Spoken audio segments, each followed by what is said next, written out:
Hey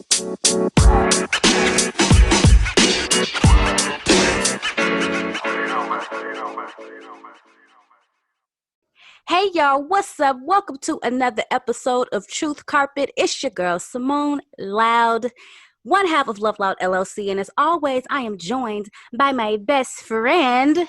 My name is Yaya, also known as Unique Love, also known as Lil Yay, Ya Skis, whatever you want to call me. Just make sure that I approve of it. Who calls you Lil Yay? I call myself Lil Yay because my coworkers call me Yay. My coworkers call me Yay, and Trisha calls me Yay Yay. Okay, because I'm like, I've never heard anybody call you Lil Yay, but okay. Lil Mo, Lil Yay. Anywho, how you doing, boo? How you doing? I'm doing good. I can't complain. On the East Coast, there's some rain, but in my soul, I feel a boast of happiness. Oh wow, you really went for it with that one. Okay. I sent you a voicemail earlier. Did you get it? You did? I didn't even get no notification for a voicemail. My phone been hating on the voicemails lately. I'm gonna have to check it later. Just make sure you listen to the whole thing. It's a nice full minute. Until it cuts you off. Right. How are you doing? You're back home. Oh, baby, you're back home. Yes, on the West Coast, where we do the most. How does it feel? It feel all right. You know, I like being out and about here and there. You know, I miss my nostalgic feels hanging out with friends, but you know, it's always good to be home too. So we'll just have to see where the next part of my journey in 2020 takes me. Yeah. Long as you stay COVID free, you good to go. Right. Amen. Amen. Let me go ahead and give the rundown.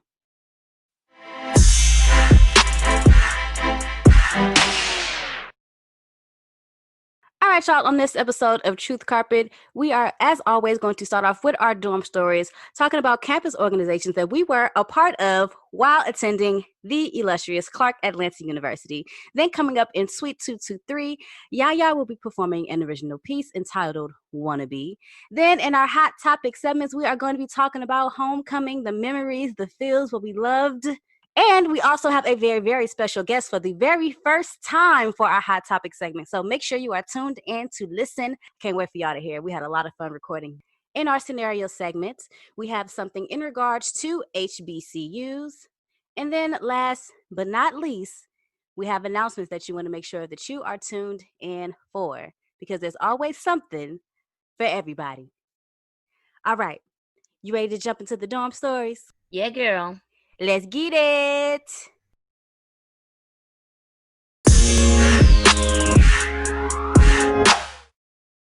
All right. So for our dorm stories today, our question is, what campus org were you a member of or part of while at the Illustrious Clark Atlanta University? For me, I wasn't a part of many, honestly. I feel like I should have been a part of more. But I think because I was working so often, and that in combination with school, I feel like it limited me being a part of organizations on campus and being more active on campus. But what I did have time to be a part of was definitely the broadcast club, because I was a mass media arts major. I was also a part of Cali Club. I had to be a part of that because, you know, I'm from Cali. So being able to meet other people that was from the West Coast, that was cool, building those relationships. West Side. And then I was also a part of a dance team called Misunderstood. It was literally just like a group of us that we literally just wanted to dance. I honestly don't even remember auditioning, because I don't even think it was that type of vibe. Like, it wasn't like Onyx or Hypnotic. Like, it wasn't that type of process. It was literally a group of us that had a love for dance, and we all came together. And at one point, we did dance during an event. I went to a lot of meetings for different organizations. I didn't join a lot of them. Because honestly, a lot of organizations didn't fully interest me, and I'm not sure why they didn't interest me. It may just been like my age at the time and like fully trying to engulf myself in being a part of organizations, but I definitely wish I was involved more because it was definitely a way to meet different people, especially people from different backgrounds with different majors and people that you wouldn't normally see because you wouldn't have the same classes together or you don't live in the same building or anything like that. But for the ones that I was a part of, I'm thankful, I'm grateful, and I had a lot of fun. What about you, girl? While at Clark Atlanta, I participated in the CAU Suites, and no, it's not a campus org, but I want to give a shout out to CAU Suites Goddesses and Spartans. I couldn't remember what the guys were called. But aside from that, I participated in the Tri-State Club. I think every school has a org where they like have their states represented, or is that just black schools? I'm not sure, but I was a part of the Tri-State Club. I was also a part of the Psychology Club and Psychi. Psychi, like you have to get inducted or um, invited into it because it's like a National Honor Society. So I love being an ambassador. It was just so exciting. You saw the glow that came on my face when I started talking about ambassadors.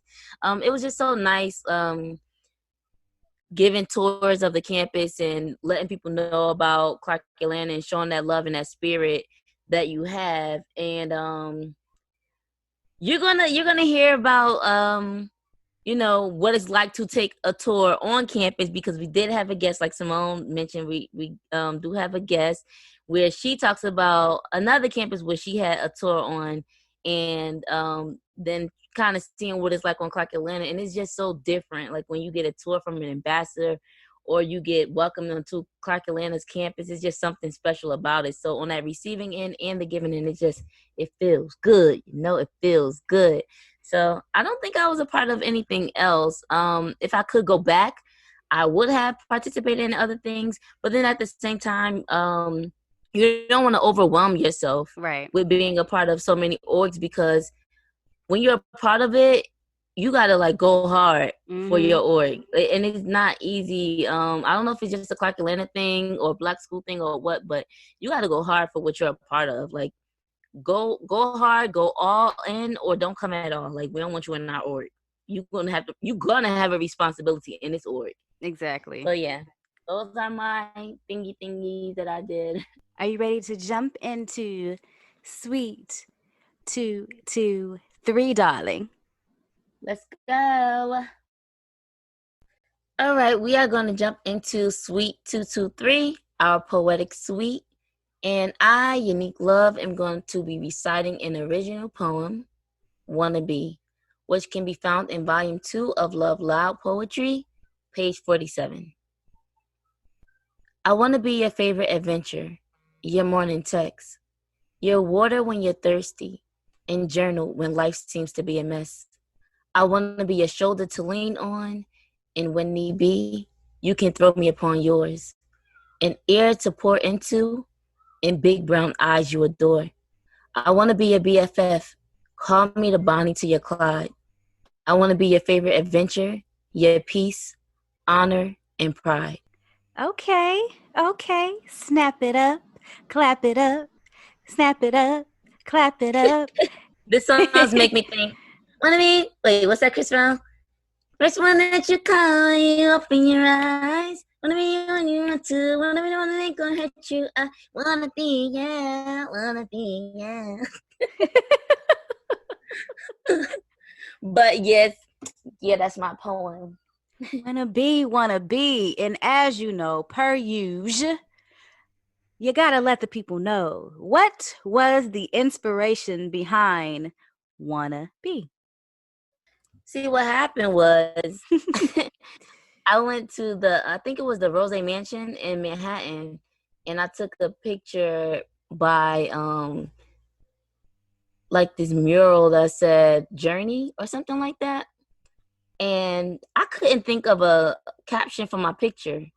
So I just started typing, right? And I just could not stop typing. And this is literally first draft of what I typed on my caption. And I remember after it, I was like, yo, Monie, I literally just wrote this for this picture, but this is dope. This is a poem right there. So I remember while I was writing it, I just thought about a journey that I wanted to go on or adventure that I wanted to have, but then it changed from just like an adventure going for a ride or something like that, but a love adventure, a romantic adventure with this special person. And when I wrote that, I didn't have a special person.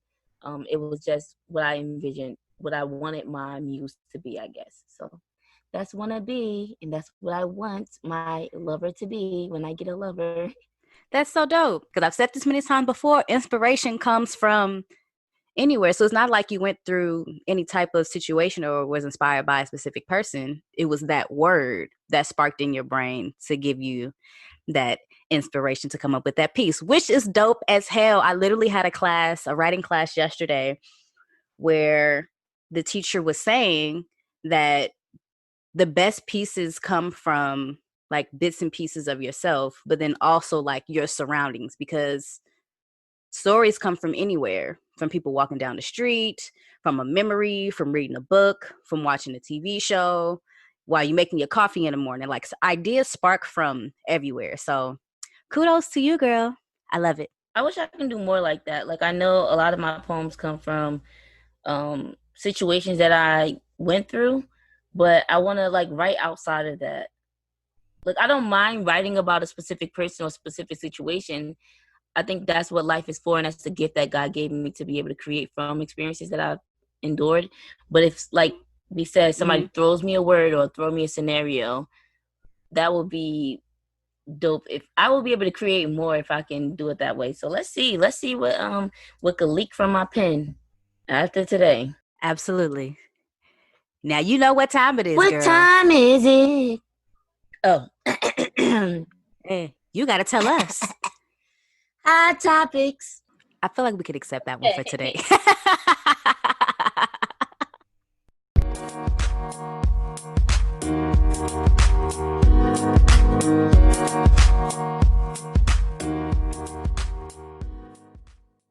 Hey, everybody. Okay, we are back live and well. We are coming to you live from Brooklyn, New York. Yay.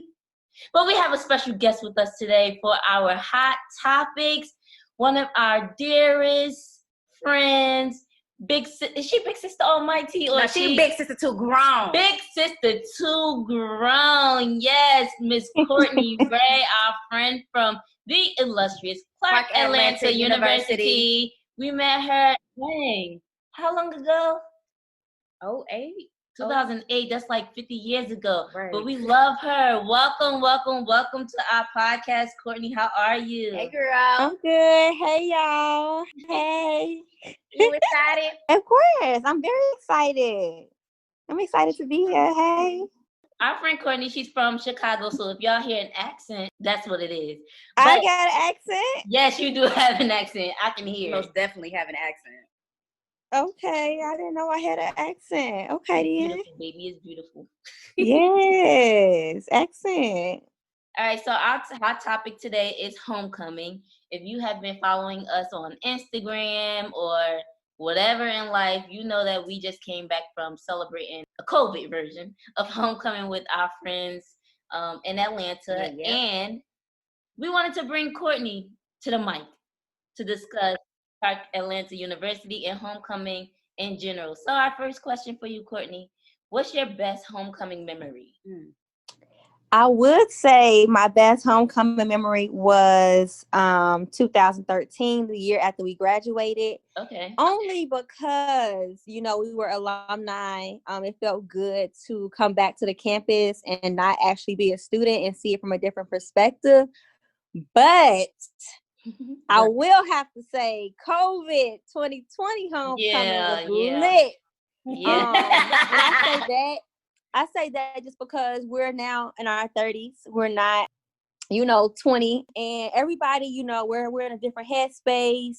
We've had a little time to actually live and be adults and go out into the world outside of CAU. And it was just really good to see all of my friends, in their adult roles, adult lives, day to day, and actually come together and exchange basically like our history from where we are now to where we came from at CAU. So those would be the two that I remember the most, but I would have to say this most recent one was, I would say, the best one, just because I hadn't seen everyone in a while. Right. Mm-hmm. And it was lit. Like, even with COVID, it was very lit. And I guess we found a way and made a way. But Definitely did. yeah, Say that. it was 2020. This was the best homecoming by far since graduation. Yeah. That's awesome. I enjoyed it. What about you, girl? For me, when I thought of this question, I thought while in school. So my favorite memory would have been freshman year. I think it was just like the joy, the excitement. It's the first homecoming as a student, because I've been to homecoming in 2000, I think 6, when my brother was there, and I saw Kanye and everything.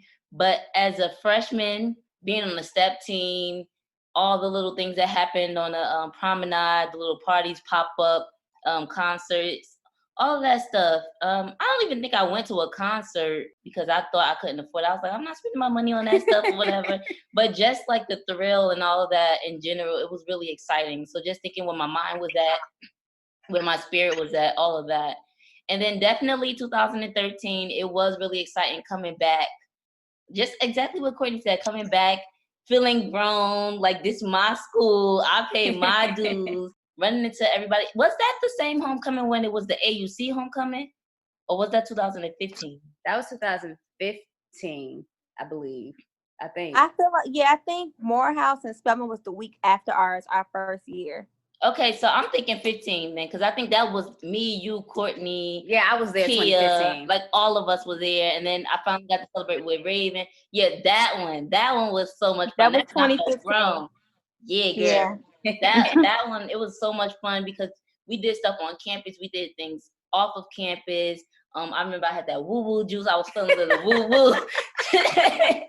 So yeah, that, those were my two favorite. One freshman, and second one was the AUC homecoming. What about you, Monie? I have to say freshman year off top because it was freshman year. It's like the first experience of getting that family reunion type vibe, being on that HBCU campus and just seeing like all the alumni come back, but especially like being a part of the freshman step show. Like, I will forever cherish that as a part of my Clark Atlanta University experience, and being on stage and performing and sharing that bond with our teammates. Like that was super exciting, like leading all the way up until the point where we could talk to people again. Right. Can we throw in real quick that freshman year was also the year that Obama won, and Yes. it was live. So it's that time of year again. Y'all need to go out and vote. But yeah, that was freshman year, was just a lit year also. But go ahead. I'm sorry, I had to throw that in there. Go then, girl. Right. Yeah, and then other than that, I think it was sophomore year too. The dance team I was on, I think it was a sophomore or junior year, but I performed again at homecoming. So it wasn't me performing as in the step show. But you remember I had on that little black tutu with the little corset black top with the blonde hair? I don't remember. What? Y'all don't remember performing? The dance team was misunderstood. Was it that basketball one? I can't remember, but I know for a fact we were in the gym and we opened up for, I think it was the fashion show. But yeah, I performed. Is it on YouTube? I have to try to find it, but the dancing was misunderstood. I still have the pictures from the outfit that I wore, but I believe it was either sophomore or junior year. But had a lot of fun doing that, and then of course 2015, because that was the first time I ever came back, because I didn't get to go 2013. So me coming 2015, I just finished my grad program, so it was like a celebration of that, and then also seeing everybody that I hadn't seen since 2012 when we had actually graduated. So that was very nostalgic for me. It was so much fun. Oh my gosh. I remember like we met Courtney, we was on the promenade. That was the first time I had ever saw you again. We was walking down the promenade. And I think the first time I had met up with Yaya was at one of the clubs. And we was calling each other, trying to find each other. Like, where are you? I can't find you. Yeah. Oh my God, me, you, and Kia had on black, red, and white on accident. That was, oh my gosh, so much fun. Yeah. Oh, homecoming. Man, memories. I can't wait till homecoming is normal again. Thank you. Thank you for saying that, because our next question is, how do you feel about homecoming being shut down this year? You see everybody posting, October is not the same without homecoming. So how do you feel? I thought that was pretty whack, but I mean, again, I get it. We are in the middle of a pandemic, but we also made it do what it do. And I think once people saw, because a lot of my followers, once they saw that like we were still celebrating wearing our Nelia and everything, they started having like, planning their own little mini homecomings. A lot of people that went to Morehouse, they started posting their stuff and trying to get together. But I think for us, it was more so like a reunion also, because we had people coming from DC, North Carolina. You came from Jersey. Like, it just felt good. Even though CAU canceled homecoming was not canceled for us. Right. We still went on campus. It was a little rusty, a little crusty, but we still made it do what it did. And I wish we had the opportunity to go to CAU, actually see a game, be back in the stadiums. We did walk the campus, but I was with my friends, which is also like my family. So I didn't really feel like it was canceled. It just wasn't in the same environment. Yeah. What about you, Monie? I mean, it definitely sucks. So I could have actually afforded to come this year, and then this whole pandemic thing happened. I was just like, wow, I got the money to go, and now all of a sudden we ain't having homecoming. But I'm glad that we actually plan to still come together and to see each other despite what's going on, because even though, the COVID, there's still like positive things within this whole pandemic thing. So the fact that we're able to still have these positive vibes and like be together, like we didn't skip a beat, you know what I'm saying? To have spent all these years away from each other, but to come back and like we saw each other yesterday and instantly like, like click, like we never spend no time apart. I think that's the part that I love so much about my college experience, is being able to create these relationships with people that you will know for the rest of your life. And it's not about how much you talk to each other, because we don't talk to each other every day. It's almost like every blue moon, maybe once a year. I try not to miss birthdays. So, right. Even just like a text, hey, how you doing? I miss you, anything like that. But just making sure we stay connected. So being able to come together in person and hopefully being able to do it more in the future, aside from just, homecoming, just keeping those connections with each other, that would be so dope. But I am sad that we could not have a physical homecoming. It's just that family reunion type vibe that you just, you can't get that nowhere else. That's literally what Right, it does feel right. like. It does feel like a family reunion. For me, having homecoming canceled this year, I understand it. Just like Courtney said, I understand it because, you want to make sure that everybody's safe, and it's just a lot coming with COVID. But I was looking forward to it since last year, because I did come last year, and every other day was great except the day that we were supposed to have tailgate. It rained badly. So it was literally, it felt like it was just me and my cousins and the people with us on campus. And then the Greeks were at tailgates because they, they already paid their money for their tents and everything, but tailgate wasn't the same. So as far as that, I was looking forward to this year. But I'm really grateful for Courtney and Gary for putting together our reunion. And although it wasn't the whole gang of us coming together, it felt really good. It felt like home. It didn't even feel like a reunion. It felt like I was home. Like, vacation what? Like, I'm at home. What are you talking about? Right. I always say Atlanta is my second home. Yeah, and then being with friends and loved ones, it was a great experience. So do I feel like I missed out?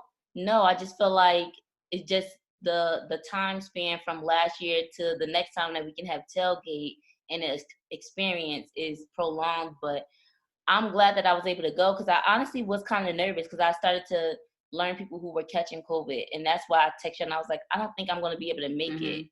But then I was like, you know what? I'm out in these New York streets and Jersey streets and boardwalks and stuff. And Courtney told me about myself on Twitter. So I was like, I miss my friends in Atlanta. She's like, yeah, but you up there living it out large and stuff in Jersey. And I was like, yeah, she right. All right, this ticket only $70. My flight only 2 hours. Maybe I could do it. And thank God I came back COVID free. But I know I would have been pissed at home seeing y'all having so much fun on Instagram. We did have fun. It was very lit. We had fun. Yeah, so I'm glad that I was a part of that fun. And I'm excited to see y'all again.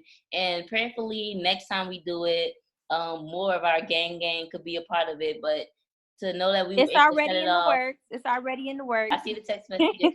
Find a way to make one. Find a way of make one. Y'all made a way, and we were able to do it together. So I'm grateful for that. Yeah, I definitely feel like the next time we do it, it's gonna be a bigger bunch, and that's making me even more excited because I'm like, I get to see more of that gang.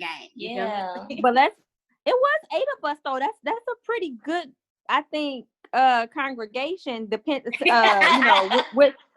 with COVID in the atmosphere. Yeah, that was good. But yeah, it will be more of us. But I think 8 of us, we made it work, and it felt good. It felt real good. All right, so I know we were kind of going to scratch this question, but I don't know if it's the wine talking right now, but I still want to ask this question because I went to grad school, Monie went to grad school, and so did Courtney. And I know none of us went to HBCU after our HBCU. We went to PWIs. So let's tweak this question a little bit. We were supposed to ask about, did you ever go to another institution's homecoming? But neither of us did. So what's the difference between attending a HBCU and a PWI, like the experience there? Child, let me tell you, girl. So I went to Savannah College of Art and Design, and I was pretty much, I think it was 2 other Black kids in my class getting our masters, and that's a big deal. Even in and that was in 2013. So even graduating in 2015, it wasn't a lot of Black people going to this institution, and it could be because 1, the school was a private school, and it's expensive, and then 2, most of African Americans are not really even getting undergrad degrees, if we want to be frank about it. But I was very much uncomfortable because I came from a very live HBCU. I was around Greek life. I was around band. I was around Market Thursdays, just like like at a cookout every time I went outside. Yeah, for real. At this PWI, when I say there was no school spirit culture, like there was no band, there were no Greeks. It was just class and the arts. And I'm very grateful to experience another side, but when you're used to, coming from a 4-year HBCU and you see this for 4 years, and then you go to a PWI and everything is literally toned down, it's like getting out of a car with live music and going into a library. Yeah. Like, I was very uncomfortable. I did learn a lot, but I don't think that I want to say I wanted to attend another HBCU, but I was told by different scholars that once you expand your education, you are not supposed to go to a HBCU, which is why I opted to go to a PWI. But I was bored, right? Like I was one of 3 Black people, and I was bored. There was no HBCU culture. Like, I wanted to bust out and be like, I can get a band for y'all. I can get some majorettes for y'all. I can get some Greek. So if anybody want to be Greek, like I just wanted to bring some life to the school. It was very boring. So yeah, I don't even have any paraphernalia from SCAD. No one knows I went there, but people that are really close to me. Yeah. Like, yeah, I got a master's. Where'd you go? Oh, I went to SCAD, but I went to CAU for undergrad. Hey. I'm CAU till I die, and that's just I'm forever grateful for going to an HBCU. Like I paid for that experience. I could have got the education anywhere, but I know I paid, and I still owe these people their money for that experience. And I don't regret it at all, not one bit. Right. Yes. Same here. I went to Seton Hall, which is a great institution in New Jersey. But for my grad school experience, I was working. So I thought, maybe I'm missing it because I go to school at night. But then one semester I ended up going to school earlier, and I was like, I'm not missing anything. They had Greeks, but their Greek did not compare at all. Yes, my face, because it was like, what is Tau Bay Psi? Like, what the? I just made that up. These letters. Like, what That is not a divine nine. It does not count in it Greek didn't, life. like, Period. what is this? Who is that? Like, no, nothing. It did not compare. And yes, they have school spirit. They care about their basketball. They love their basketball team. I have one pair of I have a sweatsuit, and I have a jersey and a t-shirt. And I got that because I was bored at school one day, and me and my friend went to the bookstore and we bought something. Not to be shopping because you bored. But I have a like I can fill a bucket of all of my CAU paraphernalia. But anyway, going to Clark Atlanta University, the Illustrious. I don't want to get in trouble. Yes, the Illustrious Clark Atlanta University. I felt like I was at home. I felt like faculty was my aunties and uncles. I felt like my professors were my cousins and my mom. Like, I still text and email one of my professors today. Like, anytime I touch down in Atlanta and I know I have time, hey, I'm here. Are you available? I'll pop up. Well, can't do it this year because, COVID. But I pop up and see them while I'm there. They check on me. How's life? How's your career going? And Miss Jessie, the lunch lady. Just like our grandma. Y'all remember Miss Jessie? Yes, we remember. She was mean as hell, but she was cool. For real. But like, everybody felt like family. Like, even taking it back to when I was in high school, I went to a college prep school, and they took us on tours to all these schools, etc., etc. And I was like, yeah, this is cool, great greenery, campus, etc., whatever.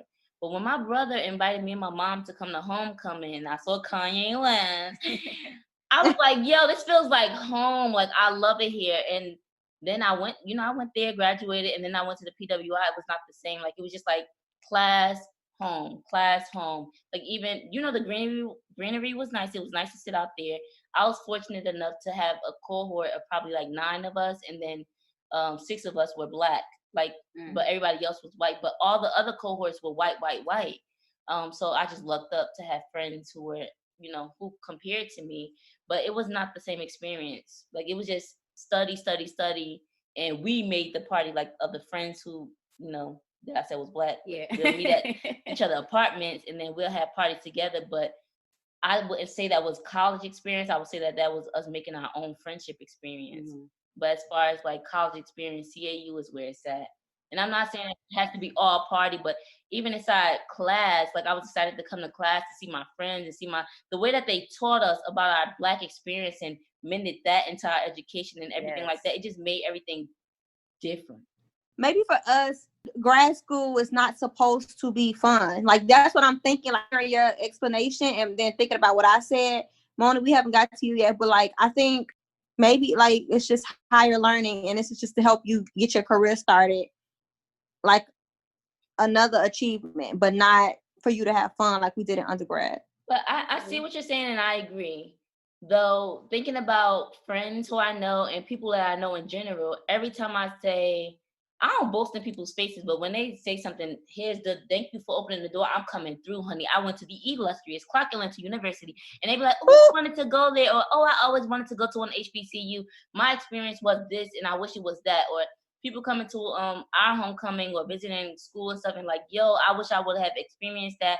Or like, even me and Simone, we already told the people that we did poor in biology class, but all of our other classes was a 20-to-1 ratio with our students and teachers. But then going to a PWI, you got like fishbowl classrooms where the teacher don't even know your name. Like, one of my friends told me that, because I was like, our teachers, they knew your face, so that's how we did the attendance. She was like, oh no, we clicked the button on our laptop to say that we were in school. Like, what? Like, you didn't have no connection with your professor at all. Like, not in the Georgian nation. My professors know my name. My professors know where I went to school. My professors know what I'm doing in life right now. I don't even consider them professor. I consider them family. Yeah. Like, even when I say, oh, hey, like, I go in, they be like, how's Ronald doing? How's Raven doing? Like, they know my family. How's your brother doing? You know, they're not just asking about me. It's a family thing. So yeah, I agree. Grad school is not supposed to be fun, but Clark Atlanta is a grad school as well. Doctorate, we got all those degrees. Yeah. But we do. It's a different atmosphere when the majority is Black and we can relate to one another opposed to a PWI. So it's more than just the fun factor. It's more of a, like, I feel like I'm at home. I feel comfortable in the environment that I'm in. Come on. Yeah. And even like going back to like elementary school, I remember my friends, we used to turn our education into songs. Because Courtney, the other day you were like, I remember all these songs. I wish I knew my academics and stuff like this. We used to turn our studies into songs, so we memorized it because that's what, you know, we cling to, especially with our culture. But that was for elementary school. That was our Black teachers allowing us to do that, and then the white teachers got hit to it, and then you see that all on Instagram now. So it's the fact of like being able to compare with us and know our history and teach us our history, opposed to Christopher Columbus this and this white person that. Like, no, you can't teach us something that you have not experienced. Right. Period.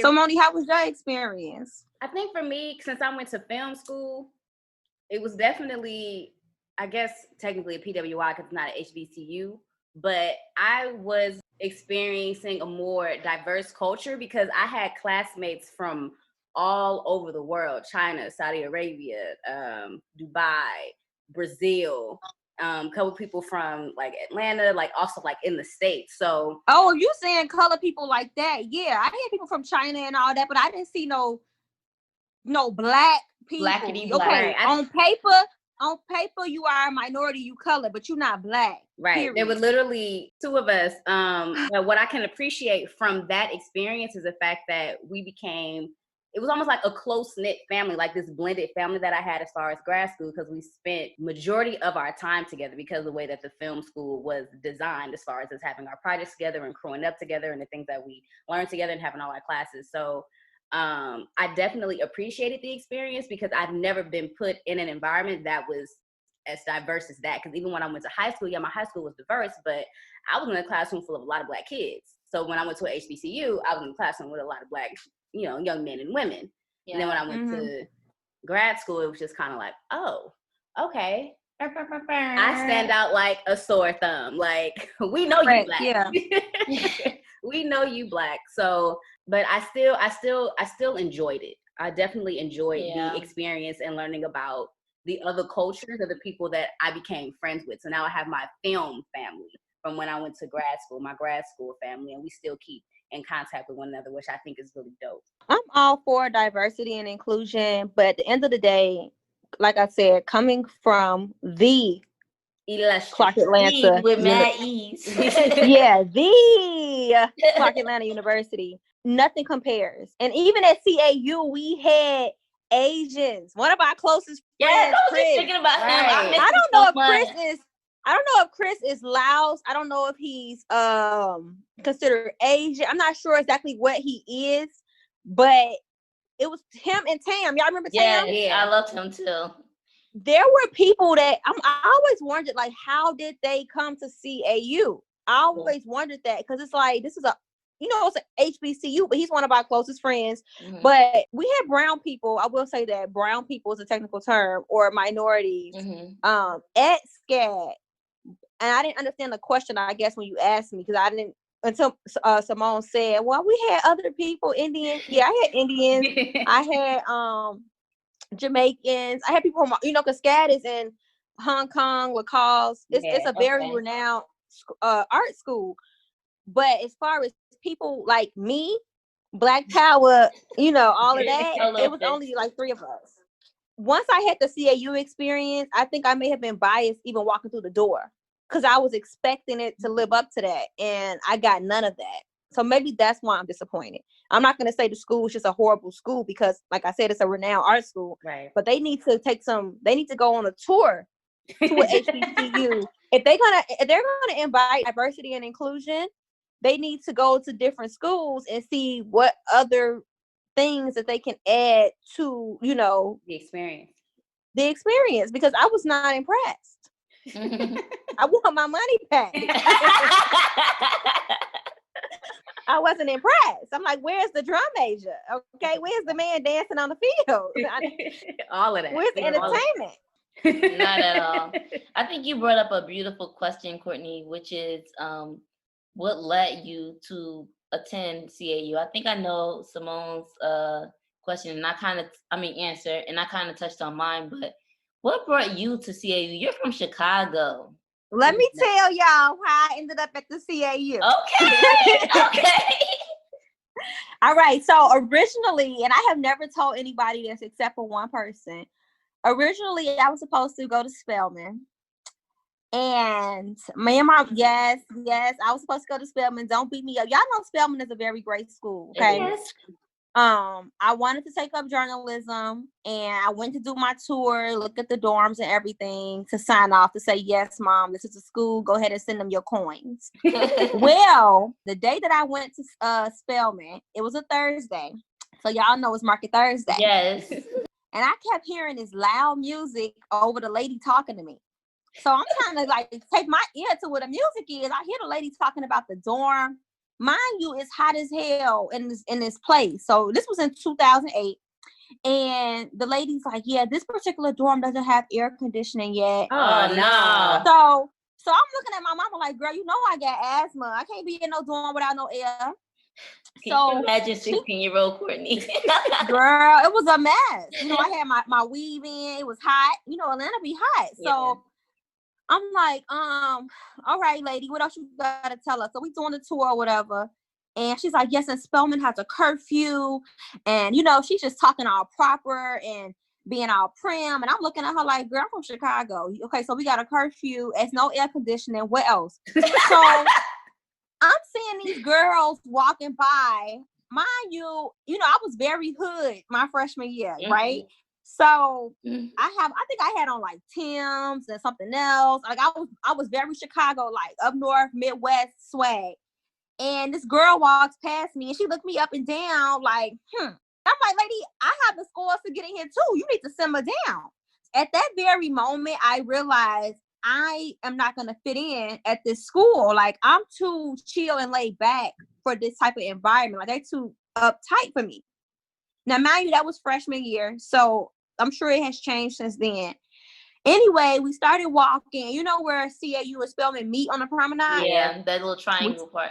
Yeah, we took a break and me and my mom went to go get food. And I put food in air quotes because we never made it to get the food.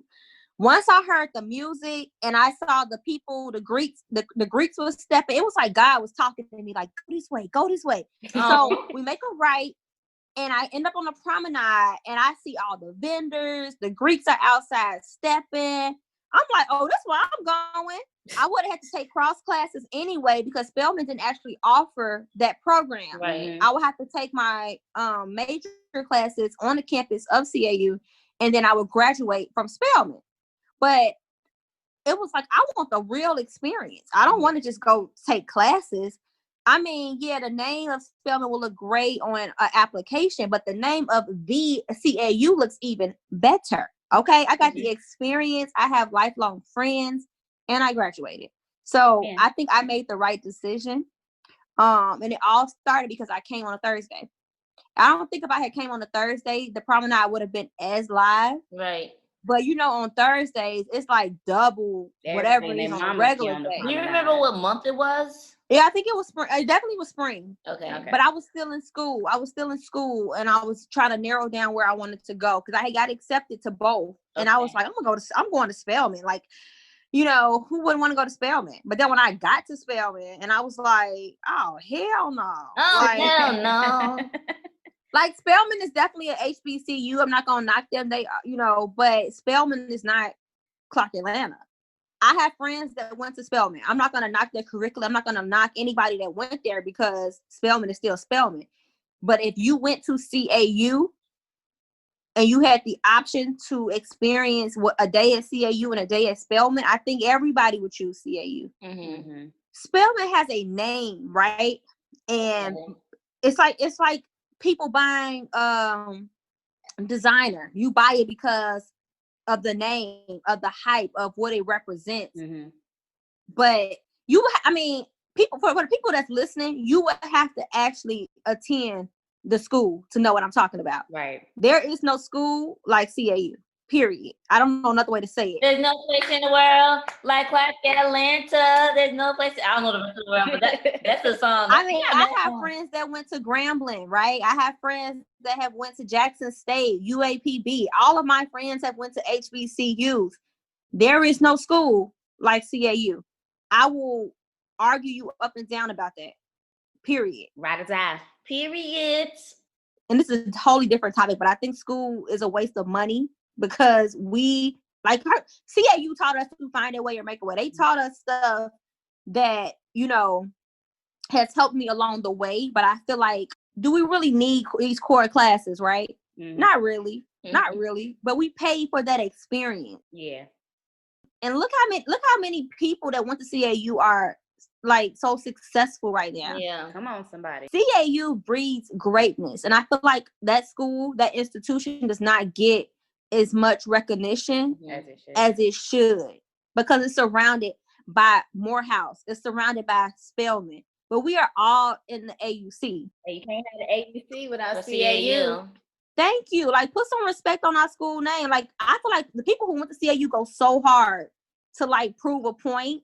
And it's because we actually attended the school. Like Yaya said, our professors know us. Like, it's a different type of interaction. And not to say that the other professors don't know their students at Spelman and Morehouse, but until you have attended, I'm not saying come visit. I'm not saying come to One Market Thursday. Until you have attended CAU, then you cannot attest to that. Right. And we were at the original CAU before it was on lockdown, before the campus was closed, right? Before that girl got killed on our campus, God rest her soul. CAU was lit. Just think back to when Obama won that first night. That was our first year. Memory, yeah. Right. That was a movie. If you weren't there, there's no way to explain to you how it went down. There's no way. It's a movie. That's all we can say. It's a movie. MOVIE. It was lit. So my kids will definitely have a option to go to a HBCU, even though I think college is a waste of money. It's about the experience. I think one thing that you highlighted was while you could have gone to Spelman and most of your transcript would have read CAU, there's a lot of that. Like, I always think about Spike Lee. He went to Morehouse. He's into film. Morehouse He don't took have all that. his classes He at took CAU. all his classes at the Illustrious Clark Atlanta University. So it's a lot of big name people out there who went to Spelman or Morehouse, but they learned at CAU. But if you went to Morehouse or Spelman, we got our Morehouse brothers, our Spelman sisters, and all that. So there is pride within that. But if you're not a part of the AUC, it seems like a divide, and it's not really a divide 100%. So as somebody who went to Clark Atlanta or is from AUC, we know what Courtney is coming from. But for our listeners who is not a part of that, there is love. We're like cousins, brothers, and sisters with one another. But as far as like the world sees it, there's like a divide, and you see CAU on the bottom. But no, we're not on the bottom. A lot of the greats have learned from CAU. And they all got coins. Shout out to Slutty Vegan. Yes. Shout out to Pinky, Aisha Cole. Yes, she's doing her thing with Slutty Vegan. Ooh, child. Courtney, go get you a burger. I'm gonna go get me a burger. Them lines be long. Like, I love her for her success, but every location, the lines is long, child. By the time you get your burger, you be then passed out. I mean, that means business is good. It was a long line. Even at homecoming last year, she had a truck there. It's worth the wait. But when I went to the location, the line went fast. So yeah, she's doing magnificent. I really commend her because, if you know her story, she started in New York. Yeah. I want to say, it was a Caribbean restaurant, right? Yeah. Yeah, and then like she's very candid too about how things went for her leading up until now. So like, I'm very happy for her. I'm very happy that she's giving back to CAU. She helped all those students graduate. Her along with her sorority sister. Like, I'm very happy for everything that she's doing and putting CAU back on the map. Because, like I said, people try to put us at the bottom, and it's just like, no. Okay, give us our credit. We breed greatness as well. Yes, we do. But yeah, I'm very happy for her. And everybody else that went to CAU that's doing great things. It's too many people to name, but CAU definitely breeds greatness. Absolutely. Yeah. Oh my gosh, I loved having this conversation. Me too. Can y'all believe we 30? No. I can't. We went to school at what, 17, 18? Yes. We 30 years old. But we look good. Yeah, we do. Black don't crack, honey. But our bones is tired though. Girl. When we was dancing. Yeah, I tried to hit the pop lock and drop it. My niece said, "Stop it." Girl, I was back in the car, y'all. I was not. Every time we pulled up, I was like, "Oh, we did." taking cat nap to the back. Remember that man was driving fast in the Uber. I couldn't even sleep in his car. I was so scared. I was like, "I'll make sure we alive. I can't even sleep in this Uber." He was turning. Yeah, he was speeding. He was speeding, playing trap music. Yeah. Gary was like, "All right, this is the spot." He was like, "No, close the door. Turn this up. Turn it." He really did. Like, yo, you better not be charging. You dropped us off.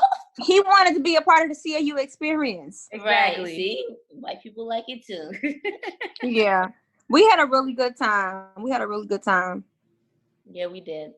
But this was great. I enjoyed this conversation with it's not Big Sister Almighty, it's Big Sister Too Grown. Big Sister Too Grown. Do you want to drop your socials for the people? Oh, sure. You can follow me on Instagram at its_Courtney Rae. So that's ITS_COURTNEYRAE. And it's the same for Twitter also. I'm a little funny, I think. So y'all can follow me. I'll make y'all laugh. Well, thank you. Are our first Truth Carpet guest. Yep. I'm your first Truth Carpet guest, your first CAU Truth Carpet guest. Right? Yes, your first grad student guest, first Black guest, first female guest. Yes, Black Girl Magic. First. Come on now. Yes. So I'm Black Girl Magic. Yes. Okay, I love it. Okay. Here we go, yo. So what's the scenario?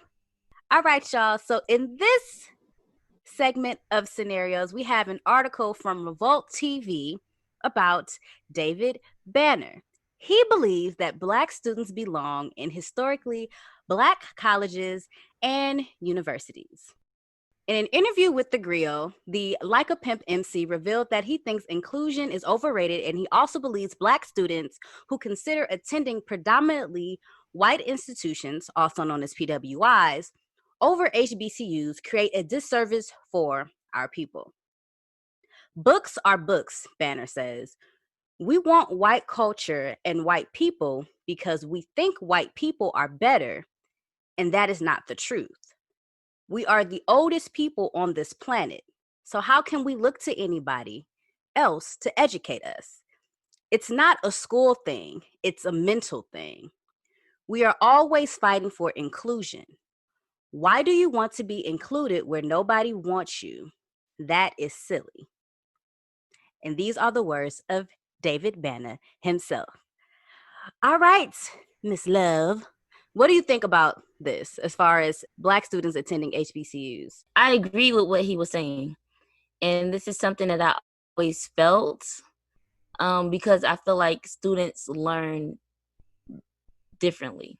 Like, let's go back to when I was in school, in high school and stuff. Like, that's when I started to learn about boarding schools and all boys, all girls schools, co-ed schools.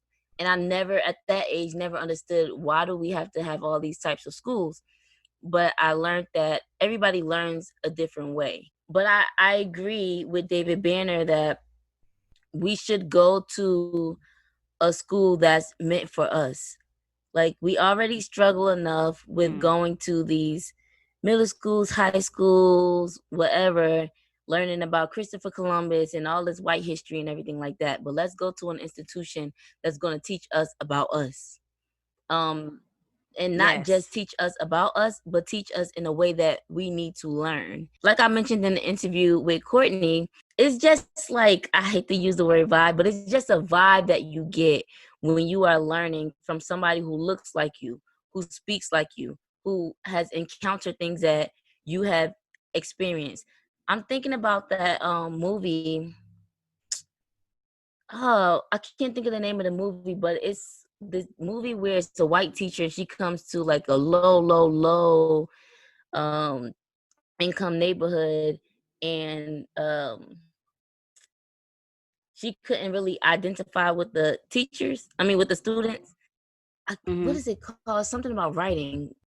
But basically, like, it makes me think of when I was in elementary school and middle school, and our teachers who were Black were allowing us to turn our assignments or our notes into songs, because they knew that, hey, these are a group of kids who learn all the little raps and everything that's on the radio. So if we turn our science and our math into songs, that'd be a better way that they can learn. And then they also found that these kids like hanging out in our classrooms, maybe because they don't have a mentor or anybody at home that they can relate to. So here's that Black teacher, we see them hanging out in that school. So draw that back to college. Let's continue to help our people learn the way that we need to learn, and give them educators who they can relate to in that way. And then it was great.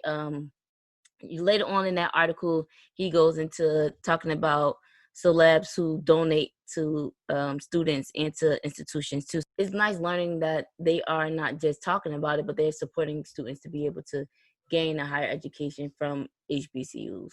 Right. I definitely agree. And it's not like it's a knock to PWIs, but how we said before, it's about that experience. Like, I remember when I was applying for college, and the counselors that I was working with, making sure I filled out my applications and everything correctly, kept asking me, are you sure you want to go to an HBCU? Mind you, these people are white. And I'm like, yes, I'm very much sure that I want to apply to HBCUs. But they gave me information about schools like Vanderbilt, as well as another school called Colgate. Can't even remember what the school is. But I looked into them, trying to figure out, okay, well, why do they want me to consider these schools anyway? Why should I fill out an application for these? And I was just like, you know what? I didn't even fill out the applications. I literally only filled out an application for 2 schools. One was Clark Atlanta, and the other was for Wilberforce. I think I might have filled out an application for another school. I think it was Grambling. I think it was Clark Atlanta, Wilberforce, and Grambling, because my mom had wanted to go to Grambling. So I considered going there too. But I didn't apply to any of the schools. I only applied to HBCUs. And it was important for me to not only be around and surrounded by my culture, but I knew also that there was going to be history instilled within that institution that I wasn't going to learn anywhere else. So it was important for me to learn those things that I may have missed while I was in high school, learning about, like you said, the white history and skimming over all the Black history that has helped, this country throughout all of these years, like just skimming over those pages. I can't remember what class it was, but we literally had a semester's worth of conversations about the Atlantic slave trade and how that affected us as a people. So I very much appreciate, and I do agree.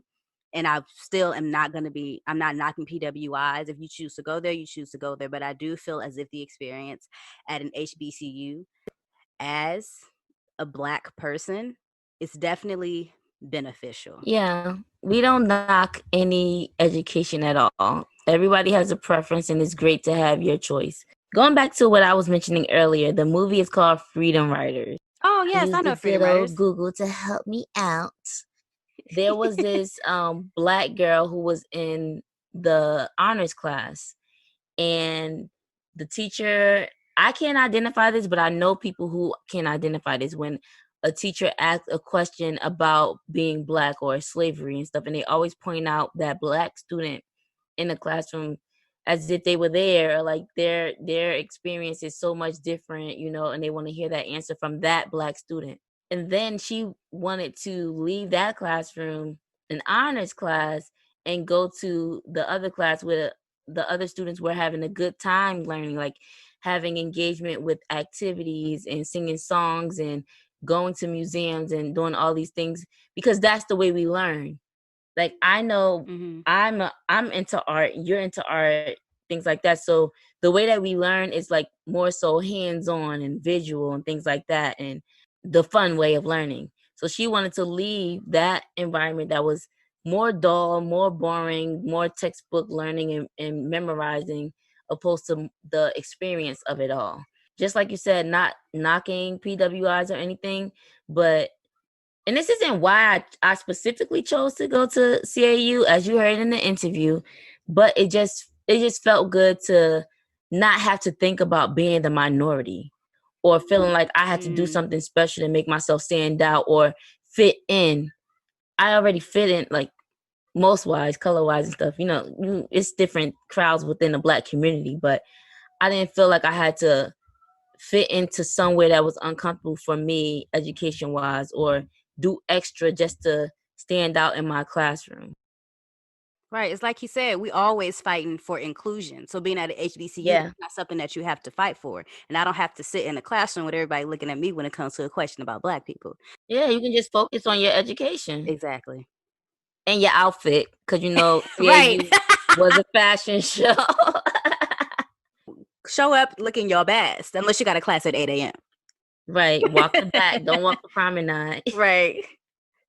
But yeah, I like this article, and I liked hearing about it. And I didn't know before reading this article, I didn't know 2 Chainz, is it 2 Chainz? Moneymaker? Yeah, Moneymaker. That His he organization. was using profits from that to donate to schools. So yeah, these, Yeah, that's what's up. do it, Black culture. Do Right. it, Black culture. Because I know when I'm able, I'm gonna be doing the same thing. Giving back. Yeah.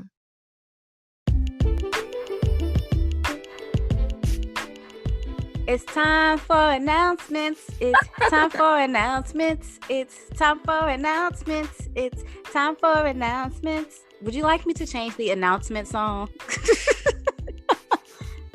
I guess it's gonna be our jingle for now on. You ain't been forgetting, so it's cute or whatever. All right, let's jump into our announcements. Our October question of the month. You all have one more day to Just respond one. to our question of the month for October 2020.